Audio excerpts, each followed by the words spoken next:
tudo bem? Eu sou a professora Patrícia e a nossa conversa hoje vai ser sobre o romantismo.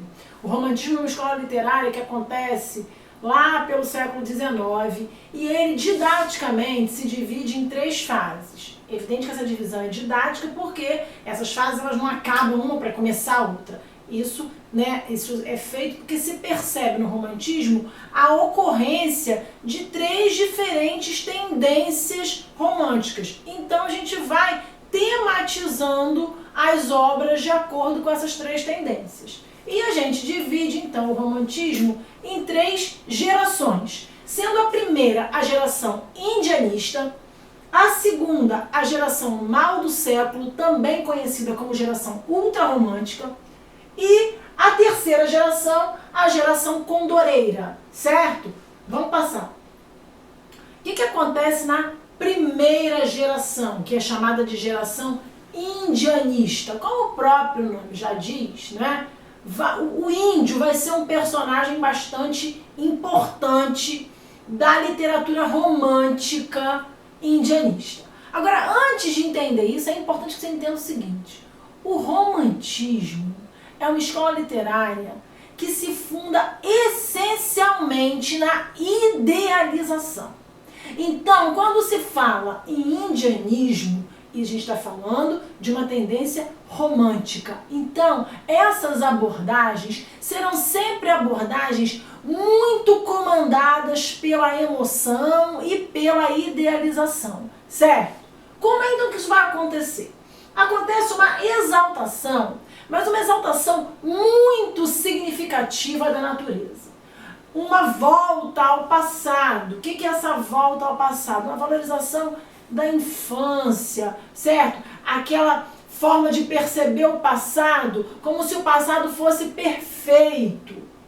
A criação de um herói nacional. Percebam que a preocupação com a identidade nacional começa a se manifestar. Então, há a preocupação da criação de um herói nacional. Daí, essa geração chamada de indianista. Porque quem vai ser o herói nacional? O índio. Agora, vai ser o índio do jeito que o índio é? Não vai ser o índio do jeito que o índio é.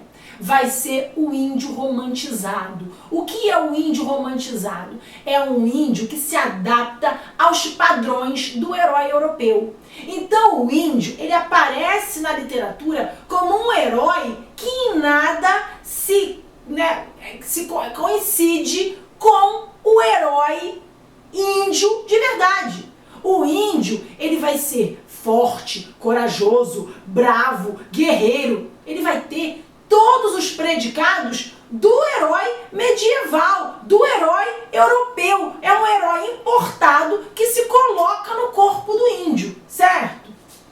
Ufanismo, o que é o ufanismo? O ufanismo é uma valorização muito intensa do nacional, mas é uma valorização um tanto acrítica. Então a gente vai perceber nessa geração uma forte valorização da identidade nacional. Mas essa valorização, você precisa saber que é uma valorização que nasce de um ideal romântico, ou seja, é uma valorização idealizada, acrítica na maior parte das vezes.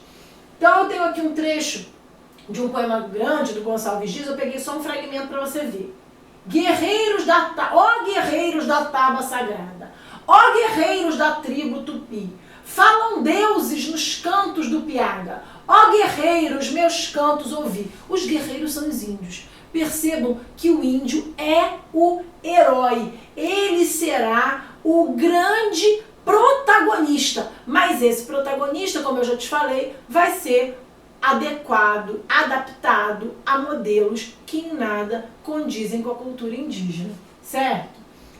A Iracema, que é uma mocinha de um romance indianista, ela é a virgem dos lábios de mel, dos cabelos da cor da asa da graúna. Percebam que a virgindade não é um predicado feminino valorizado pelos índios, não é? Então essa mocinha índia, ela tem os atributos do valor europeu. E a mesma coisa acontece com os demais heróis.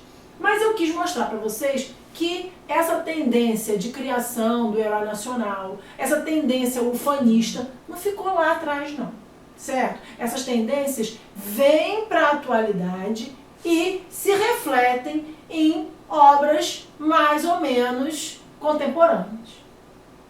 Meu Brasil brasileiro, meu mulato isoneiro, vou cantar-te nos meus versos.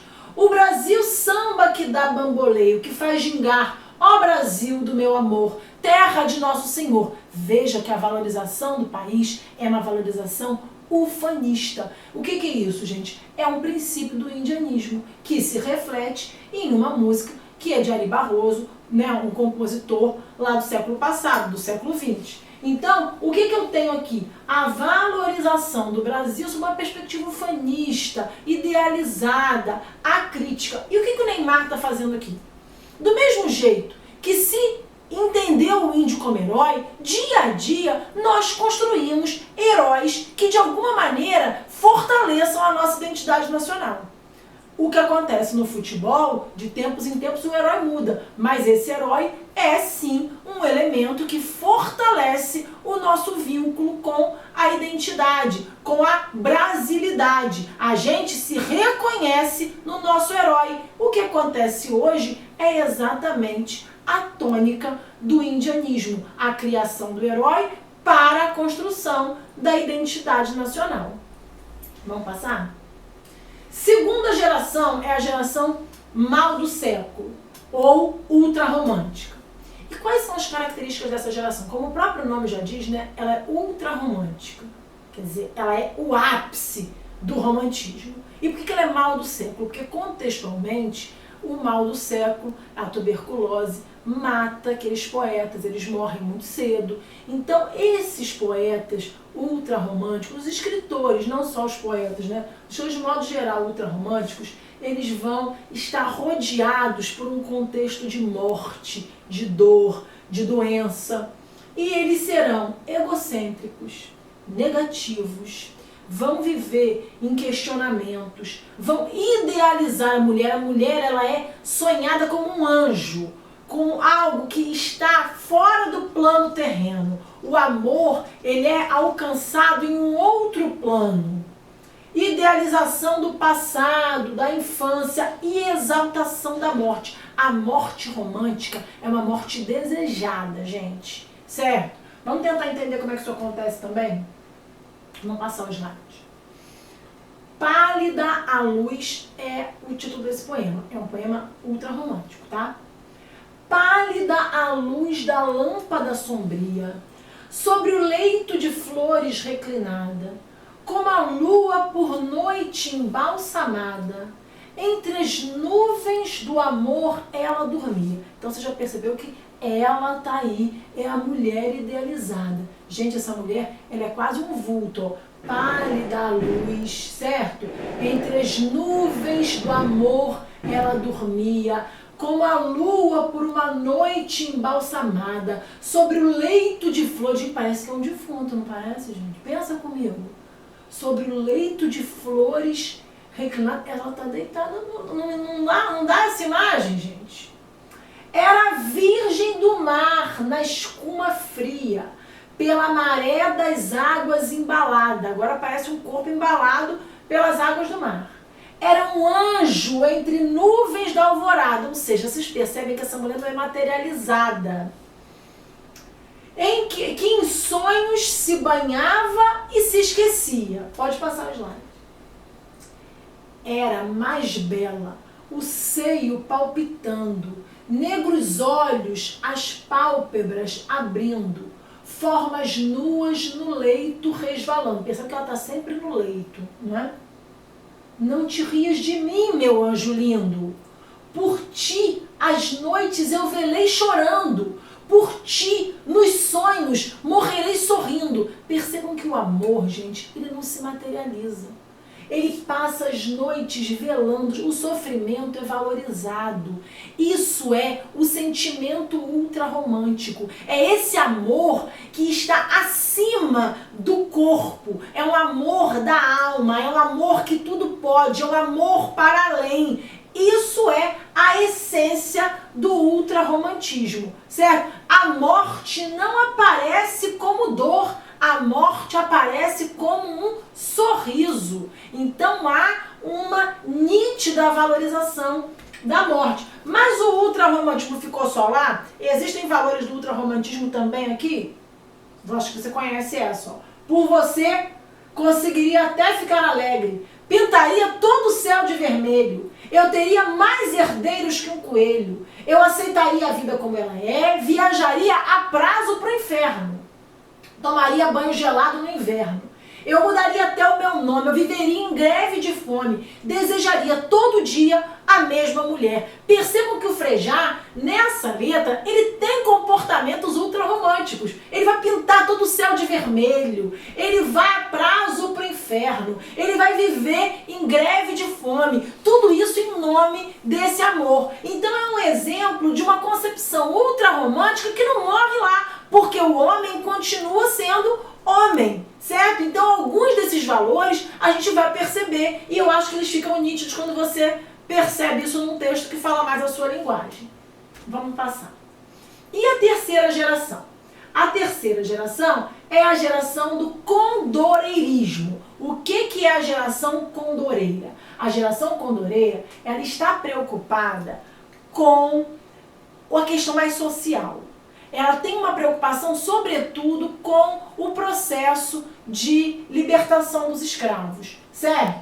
Então, a obra condoreira, eu acho que tem um slide aí trocado. Você pode passar? Eu queria esse aí. Ela vai estar preocupada com lutas internas da segunda metade do século XIX. Então existe a preocupação com a causa abolicionista, existe uma preocupação social. Na forma, a poesia é composta para ser declamada, então ela tem uma valorização bem grande da oralidade. Há muitos vocativos, muitos pontos de exclamação, isso é típico do romantismo, ou seja, muita exclamação, certo? Muita evocação. O apreço às hipérboles, as imagens exageradas. Então isso tudo vai aparecer na poesia condoreira. Mas eu também queria que você observasse que essa preocupação social, ela também é romantizada. Ela também não é aquela preocupação social de apresentação escancarada das mazelas sociais que a gente vai encontrar lá no realismo, que é outra escola literária com uma outra tendência. Vamos passar? Eu queria outro slide. Isso, O Victor Hugo, que é um autor francês, ele disse, um grande pensador e a grande influência da terceira geração romântica, ele dizia que a arte não deve buscar apenas o belo, mas sobretudo o bem. Então a arte condoreira, o romantismo condoreiro, ele se coloca como um elemento que vai trazer, que vai evocar a ideologia do bem maior, mas é ainda uma postura romântica. Crioula, teu seio escuro, nunca deste ao beijo impuro, luzidio firme e duro guardaste para um nobre amor. Negra Diana selvagem, que escutas sob a ramagem as vozes que traz a aragem do teu rijo caçador. Percebam que a negra aqui, ela é a personagem principal, também idealizada, também romantizada. Esse poema tem o tom da oratória, parece que ele é criado para ser declamado. Isso é muito típico da poesia condoreira. Pode passar. Salve a Amazônia guerreira, que nas rochas da clareira, aos urros da cachoeira, sabe bater e lutar. Salve nos cerros erguido, ninho onde em sono atrevido dorme o condor e o bandido, a liberdade e o jaguar. Percebam que os ideais de liberdade, o condor, aquela ave que voa alto, vai estar presente aqui, certo? Então o ideal da liberdade, a preocupação com o social, mas tudo isso acontece numa vertente bem romântica, certo? Aquele slide que a gente passou era um slide em que eu tinha colocado um exemplo do condoreirismo na atualidade. Então, é um samba se eu não me engano, é de uma escola de samba do Rio de Janeiro. Eu não vou me lembrar agora qual é a escola, para não falar o nome errado e não falar nada. Da guerra nunca mais esqueceremos do patrono, o duque imortal. A imigração floriu de cultura o Brasil. A música encanta e o povo canta assim. Para Isabel, a heroína que assinou a lei divina, negro dançou, comemorou o fim da sina. Na noite 15 reluzente, com a bravura finalmente, o marechal que proclamou foi presidente. Liberdade, liberdade, abre as asas sobre nós e que a voz da igualdade seja sempre a nossa voz. Percebam que tem o tom da oratória, do poema declamado, tem os princípios do condoreirismo, certo? Em um samba enredo de uma escola de samba do Carnaval do Rio de Janeiro. Então, para você conhecer literatura, você precisa conhecer o homem daquela época, conhecer o texto daquela época e perceber que esses conceitos dialogam, porque é isso que os vestibulares querem de você, é isso que o Enem quer de você, que você perceba valores da escola literária no texto antigo e no texto novo. Ó, estuda mais, estuda sempre. Um beijo!